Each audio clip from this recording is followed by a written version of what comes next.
Exhausted small business owner. If you stop, everything stops.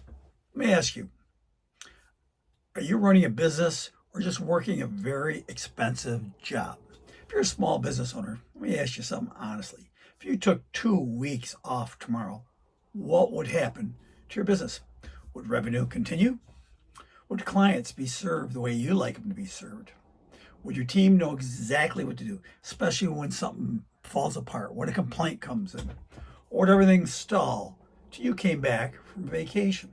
Many owners I speak with are not really running a business. They're owning jobs, and not easy jobs. They work long hours, constant stress, always on call. Here's how you know if you're really just owning a job. You're the primary salesperson.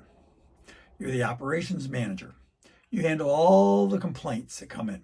You solve every single problem that shows up. You approve every decision. Now, let me tell you something. That's not a business. You know what that is? That's a self-employment overload. I've been there. I had a wholesale business for many years, and I was the main person for a long time. The mindset shift that changes everything is this: from I do everything to the business that works.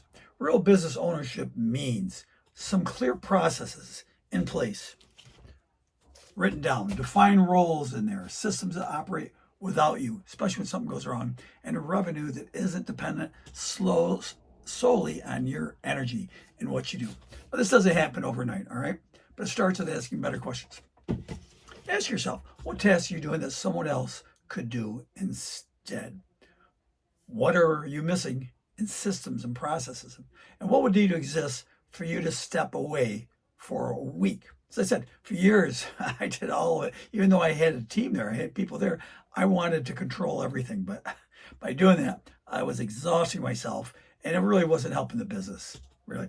Here's an action step you can take this week. And this is what I did to change things for myself, so that I could start taking a week off or 10 days or even up to 2 weeks off, and things still ran properly and efficiently, and the clients are being served.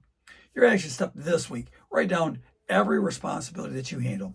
Circle the ones that don't require your unique skill. That's your starting point for delegation or systemization. We did that in our business, and once it was all laid out, and I would go over with the employees, especially on handling problems or complaints or a big sale that would come in, it made it so much easier, and they felt more confident, and they wanted to take advantage of that and do a good job.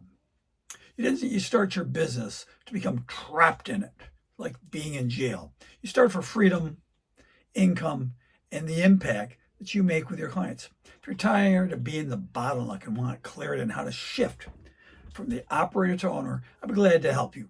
Reach out for a free 30-minute clarity session. Let's map out what shift looks like for you, because you deserve to own a business, not just work a job with more stress. Remember to always believe in yourself. Jim McIntyre, BlueprintForSelling.com.